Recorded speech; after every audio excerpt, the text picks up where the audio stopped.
If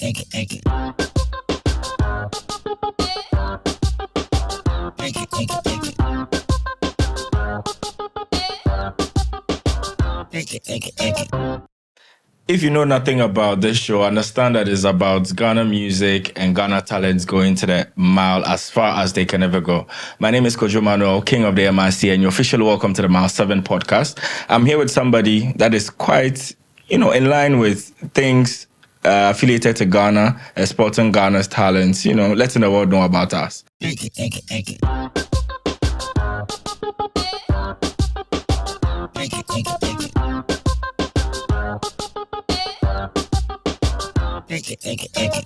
As he's here, I don't know how to introduce you, honestly. Myself, sometimes I don't know what to I honestly don't know. We have OLELE Salvador. First of even before I ask how to introduce you properly, is that your actual name? No, it's not. It would be interesting if that was your name. Actually, but OLELE is from how do I say this? I know you're like Mr. Sapon. That's what I know. That's Sapon is definitely my name. It's my last name. But OLELE is from Richard Kinson, Dead of the Black Stars. So you're a goalkeeper?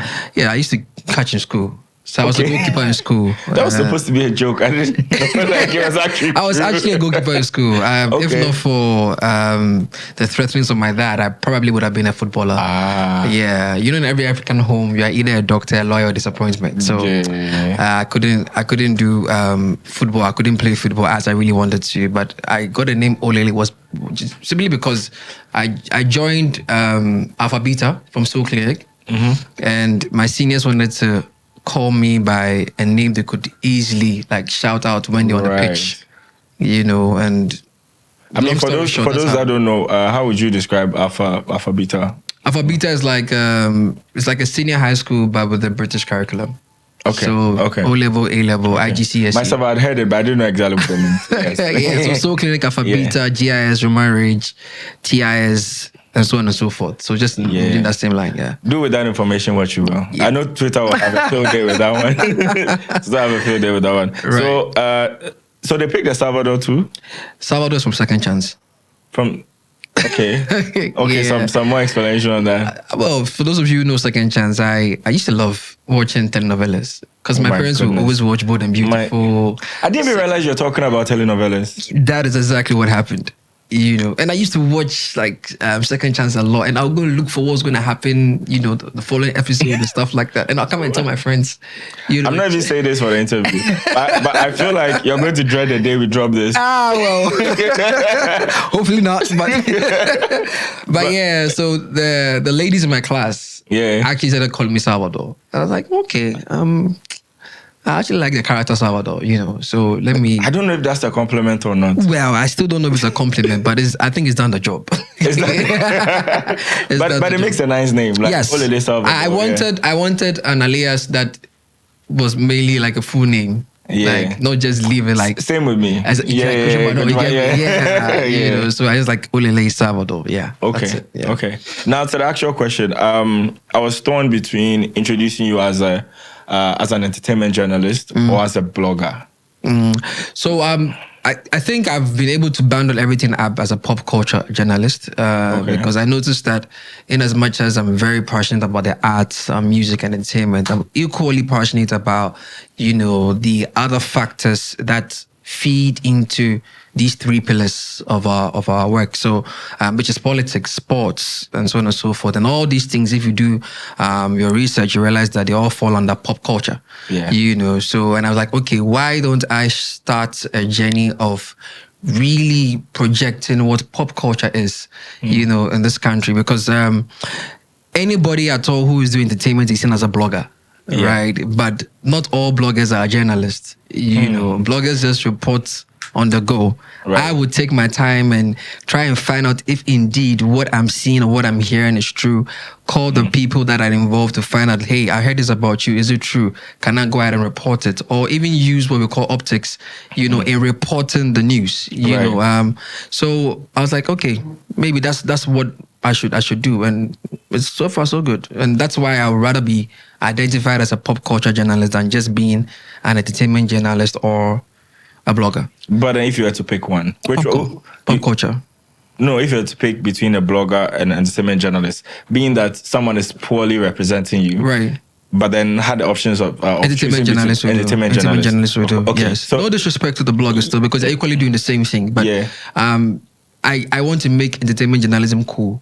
right, You know, and so which I think you have. yes, actually. I mean we're still on the road. Reason why you're here. Yeah, by the grace reason of why you're God, here. yeah. Of course. And we're still on the road because I don't understand why someone would go to GIJ, learn all that they've learned, you know, the ethics of the craft of the job, and come out and just be seen as a blogger because he or she is doing entertainment. You know, in other countries or in other dispensations or in other industries, entertainment journalists are a big deal. You know, because they go beyond just telling you what's going on Instagram or Twitter, Facebook, and actually decoding what the fans or the audience really need to know about their favorite celebrities.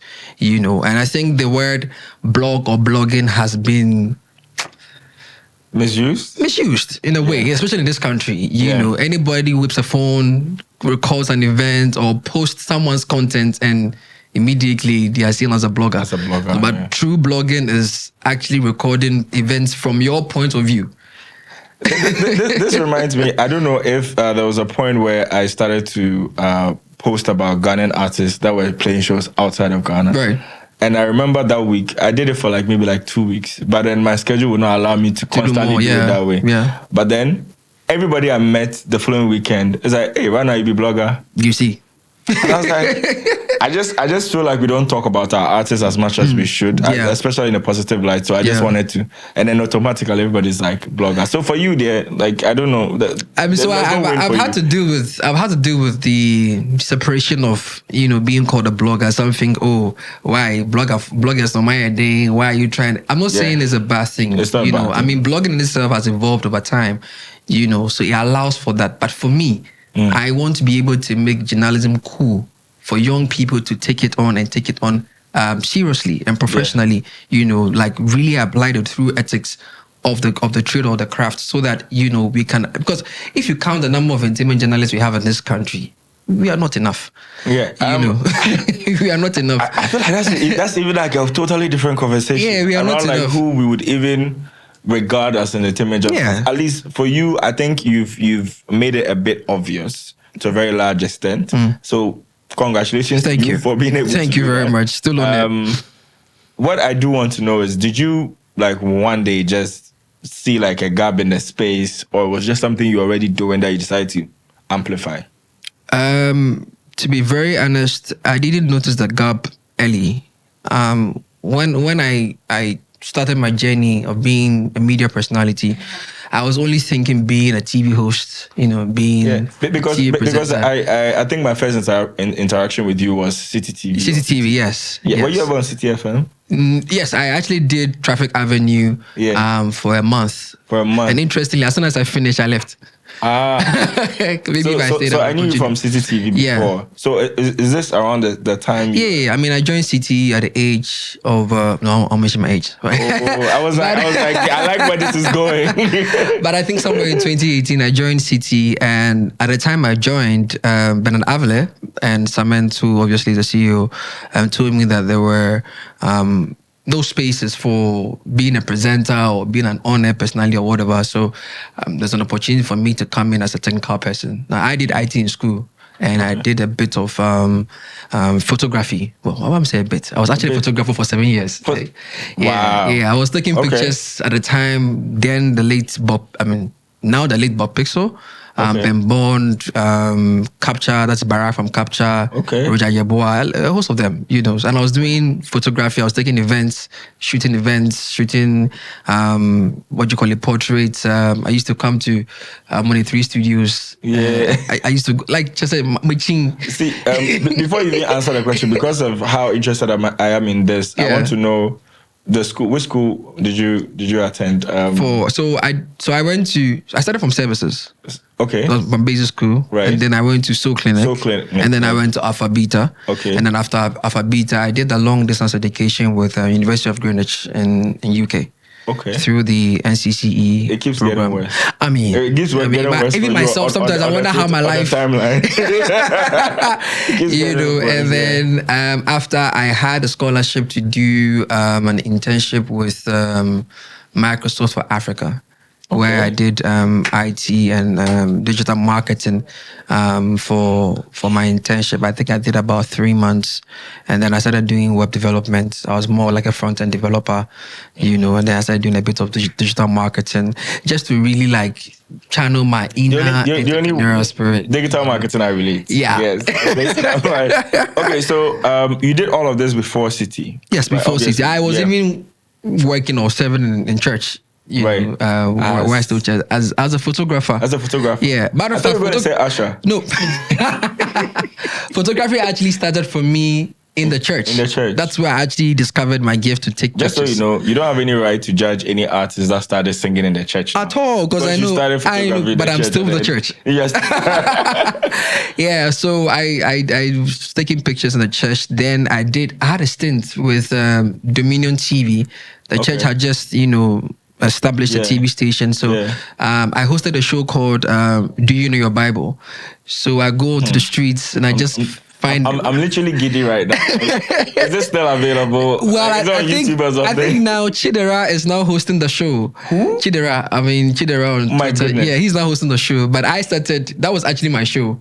The show was built around me. What kind of vetting process do you people use? Well. Because from you to Chidera, it's not looking... It's been a long journey. I mean, there's been a number of people who have come to host the show. But yeah, I did the show for 2 seasons. So basically, we go on the streets and just going to ask random people simple Bible trivia questions who was the mother of Jesus and, them things. No, I thought you were like having a full-blown Bible studies. No. It was just fun questions. Okay. Yeah.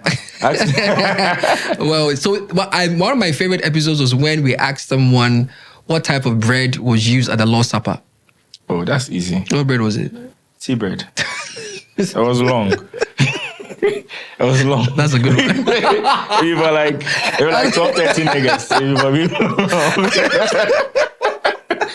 Yeah, that's one of my favorite questions I ever asked. But the Bible never stated what Bible was used. But it was interesting. I know my Bible. It was interesting hearing people actually tell us what type. I had Barnes bread for the first time.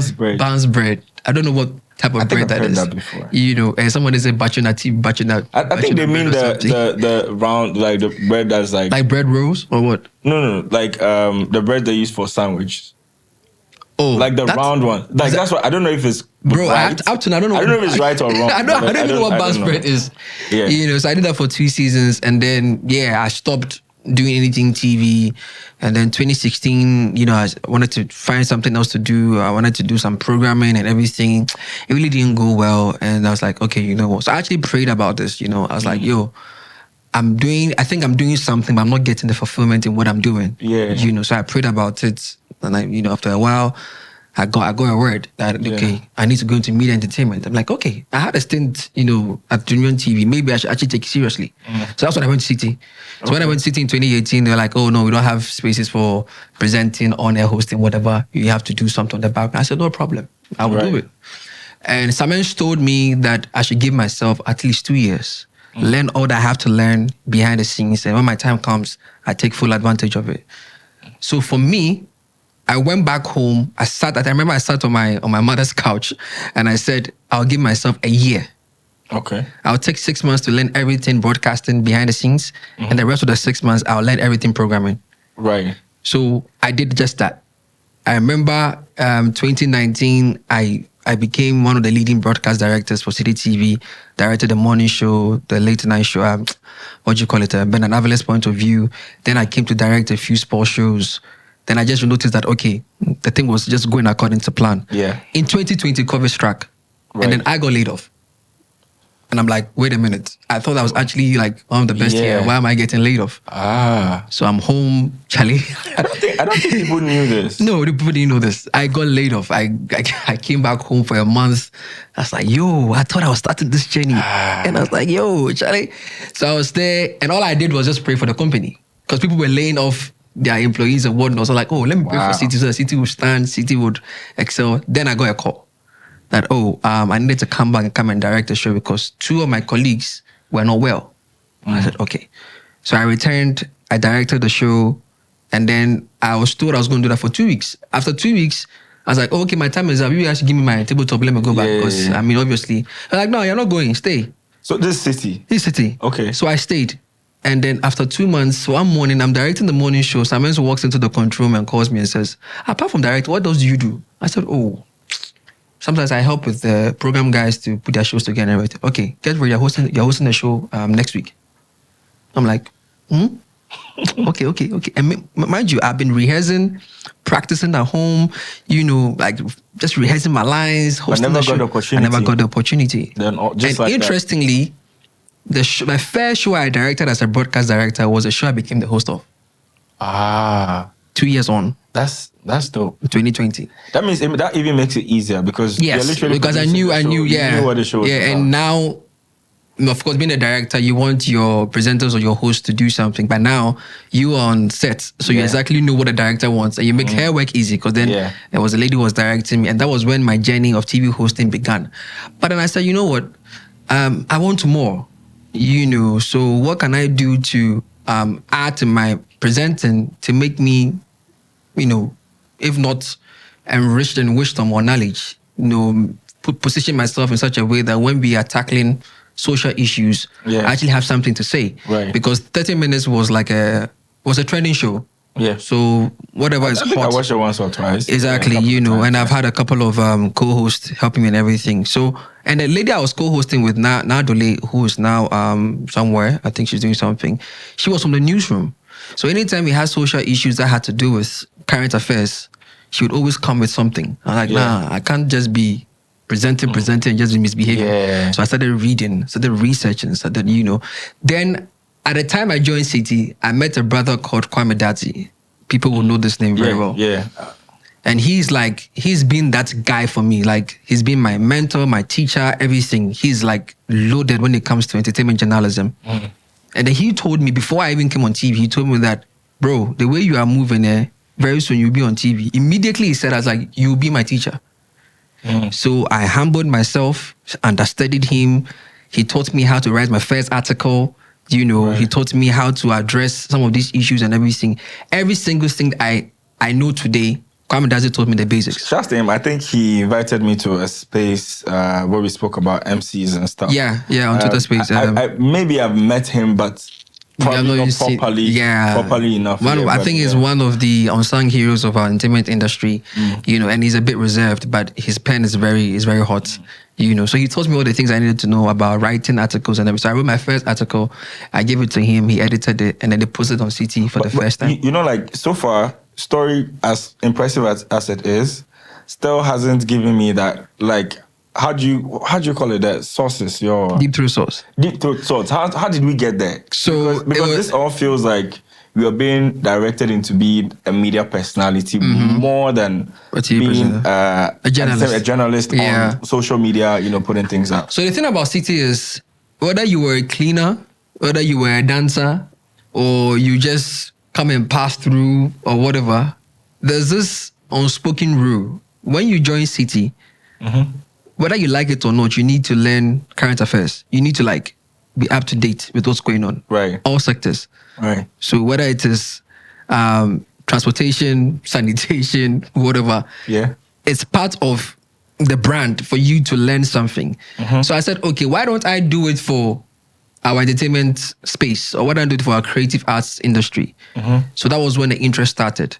Then the interest came with research, because unlike economics and current affairs, where some of these data are readily available for the Kwame Sefakais and the Bernard Aviles, we didn't really have much for entertainment. So that was where my interest started to peak, to research on things that were either said before, happened in the past, and bring it to the light or bring it to fore. And Kwame Daz was the guy who helped me with that. Okay. Deep Throat Source started or came from that shall I say, that birth, in a sense that I noticed that anytime there was a rumor going around about anything that has to do with our creative arts or whatsoever, we just take it. We don't ask questions. So one day, this was 2 years ago, if I'm not mistaken, or a year ago, there was a rumor about Kendrick Lamar in Ghana. And a photo that wasn't too clear popped up. And everybody was like, oh, it can't be true. And Kendrick Lamar Ghana. Oh, move on, feel that kind of thing. I was like, okay. Everybody has taken that side. Yeah. Why don't I take the opportunity to go and actually find out if indeed Kendrick was in Ghana. Who was I going to call? I didn't know anybody. So I was just going through my contact list whatsoever. Then I noticed a post, I can't mention the name to date. I noticed a post from a mutual that was connected to Kendrick in a way, but they didn't mention Kendrick. So I called the mutual and I said, this is what I've heard, this is what I've seen. Is it true? There's like, OLELE, I owe you one. Now, this is a favor I did for someone before I even joined media. Right. Long time ago, when I was a photographer, right. I used to take pictures of her for free. Okay. Right? And I helped with the modeling career. So he said, I'm doing this because when I wasn't big, you took pictures of me. Yeah. And then she gave me the like full rundown. Okay. So I came back, I put everything together, got my evidence, and then I posted it. Now, the deep throat source is actually a term in journalism that was used during the Watergate scandal in the US. Right? Now, that source worked that was with... something you made up. No. That source actually worked closely with an FBI agent. You know how it sounds. Yeah, I know.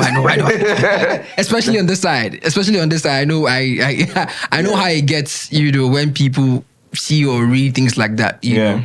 And so I was like, okay, how do I break the news and keep my source anonymous so strong that nobody would even determine or check? I'm going to go research. So it's Watergate, right? Watergate, yes. Well, okay. If anybody knows about the Watergate scandal in the US, they know about this term, deep throat source. Apparently, I didn't know enough about that. Because I know about it, but I'd never heard this one. Yeah, I mean, the source was working closely with one FBI agent that helped uncover the scandal. And I was like, okay, let me just... And I used it, and then boom. Okay. Due to time, I was hoping I didn't have to say that, but due to time, you've done this for, let's say, about 2 years. Yeah, journalism, yes, 2 years. Okay. Yeah, but media, I think I'm in my 5th year now. Yeah. So I feel like you're in a perfect position, very neutral position, where you deal with artists, you are part of the media as well. Yeah. There's always a conversation around Ghana music and where it's going. Obviously, I in my position as well, I see it as not a black and white. It's gray. It's the grayest it can ever be. What do you think are the factors, the most key factors? Let's bring it to about 2 on each side. 2 on each side. Lack of identity will be one. Okay. If you don't know yourself, then anybody can tell you what to do, right? So that's where we are currently. Right. And that's why, personally, I have been on an agenda of some sort to remind us of what the world knew us to be. If you take our football, for example, what does the world know the Ghana football national team as? Black Stars. Black Stars, yeah. You get me? Yeah. No matter that identity is there. strong. It's there. You get me? Whether the day you is playing today or not, it would forever be Black Stars. Yeah. Okay, recently I saw the president saying that they need to bring back the true Black Star identity of Ghana football. I don't know what that is saying, but at the end of the day, when we go to, or when we step on the global platform for football, the Ghana national team is known as Black Stars. Right. Our music, what is it known for, or what is it known as? That is where the problem is. Okay. And I feel like because of the current conversations of Afrobeats and everything that's happening, we want to fit, right? But the people who are championing it do not want you to fit in. And I think it's a great opportunity for us to say, very well, thank you for letting us know that we also have an identity. Right. So why don't we come together as a unit and then champion our identity? Say, far. Black Stars have been to the World Cup about 3 or 4 times. Yeah. They didn't go to all of the World Cups. But when they went to the World Cup, they did well. Yeah. Except for the last few ones that have been absolutely shambolic. Yeah. But at least they have the identity that will take them to the world. I feel like we are struggling. We are struggling to find something that corroborates our identity. And for me, I think our identity is High Life If Life. And I've been on that tangent for a very long time. I think even most of the things we say, our arguments are also based off the fact that see the Nigerians as they are going. Exactly. And it's like it's giving us unnecessary pressure. Yes. I feel it's unnecessary because we can't force our growth. You know, Kojo, for me, if you ask me, I personally don't have a problem with comparing yourself to another, especially if the comparison is making you look at yourself and do better. But that's where the problem comes. Because I think we are more concerned about their pace more than we necessarily doing better. You know, it's like having a sibling, right? Yeah. And having a parent. If you are fortunate to have a parent who wouldn't pitch your sibling against you, praise the Lord. Yeah. But in a proper African home, African setting, they will. If you are chopping first, your brother is chopping last, both of you are going to be called to the table, and then they're going to be telling you, oh yes, so it's normal, right? But my point is, in as much as you are looking at your brother, right, what are you doing to make sure that you can get things done yourself? So using that same analogy, right? One kid is first, the other is last. Now, Ghana is obviously last in this case. Yeah. If there are 50 students in a class and we're able to pull up to get to 25, it's an awesome improvement. Right. But because we're still comparing ourselves to our sibling who is our first, we don't value 25th. We can come all the way to 5th and you still haven't beaten your brother. But you notice, so that means you still don't value But you notice that the student who is 5th is always aiming for the number 1 spot. So if the number 1 spot wasn't there, nobody would aim for it in the first place. That's true. But then if it was for somebody else, you probably wouldn't care as much. I agree. Yeah. But I'm saying that with these two countries, history has been faithful to them or unfaithful to them in so many ways. Politics, football, music, entertainment. Sebi, it's not us who is going to fix that problem. So now that we've seen the problem, what can we do to make sure that the new generation that is coming on board will, like you are saying, focus on getting their stuff done, putting their stuff together, and then pushing their own narrative? Because in this case, these cousins won't allow you to have a share of the pie, regardless of whether they want to preach unity or whatsoever. And I don't have any problem with that. Let them enjoy that. But you need to know who you are. When you step into the room and you are supposed to represent yourself, what are you telling the people there? What are you telling the people that is so unique and different that when you walk out of the room, they don't want to look at anybody else but say, you know what, we need this guy back. We don't have that. You know, these days, we do our own songs, we do our music, and next thing you know, oh, it sounds Nigerian. What does that mean? What does that mean? I feel like if we enter that side, we won't. Okay. Last thing I'm going to ask you. Based on your experience dealing with artists, dealing with event organizers, foreign, local, what kind of advice would you give to the artists, to their fans, to everybody? Ideally to the Ghanaian. Ideally to the Ghanaian. Like Kojo Q said the other day, if you know you don't know much about music, enjoy it as a listener. If you don't know much, and I say this advisably, if you don't know how music works or how music is working in our day, enjoy the music. If you don't enjoy the music, you can move to another catalog and enjoy it, so that you don't put too much pressure on the artist. Right. And I'll also borrow the words of Stonebwoy and say, allow the people who understand much about the music to speak to these matters. And we need to hold them accountable, to hold the leaders accountable. When I say hold them accountable, fans need to put pressure on us, the media, or us journalists who are following the artists, to ask the artists the right questions and hold. It's just like putting somebody in power, you know, in either a presidential office or an MP office, right? It's the people who voted them into power. The artist is an artist today because of the people. Right. You get what I'm saying? Yeah. You didn't just blow up. You get me? It was, let me say, a congregation, an audience that made you who you are. Yeah. They may not have direct access to you, right? Now that you are big, but the media would have that access to you. So the media, so you realize what I've done. I've moved from the audience to the media. Now the media needs to move away from being sensational, right? And asking the right questions that either burden the artist or unlocks a new level of creativity from the artist. Now, when it comes to the artist, you also need to remember that there is an audience you are feeding. All right? In as much as you are looking to be a creative and be a standalone, still remain in your identity. Although you are looking to evolve, although you are looking to experiment, still remember that the fans and the media made you who you are, and keep the respect mutual. Because at the end of the day, if we are not talking about you, and we are not writing about you, Sebe, you go back to being an underground artist. I want to say bars. I want to say, man, I do appreciate you Thanks for having so me. much. I feel like you're doing something that's really amazing for the landscape of entertainment. I hope there are a lot of people that want to be like you, because if you have more people like you, then education goes a bit further. Yeah. Understanding of the music space and all of that goes. And we wish you all the very best. Thank you so much. And I'm very happy that I got to understand the OLELE and the Salvador and all. Yeah. We will cut that on social media. Oh, my kids will see this someday and not, come after me. They will.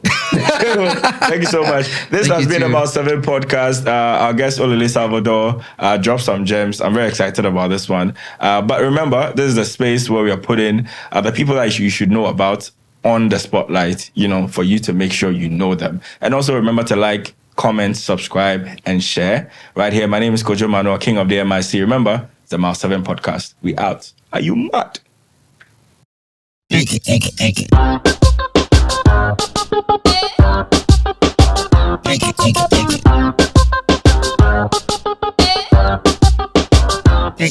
Take it.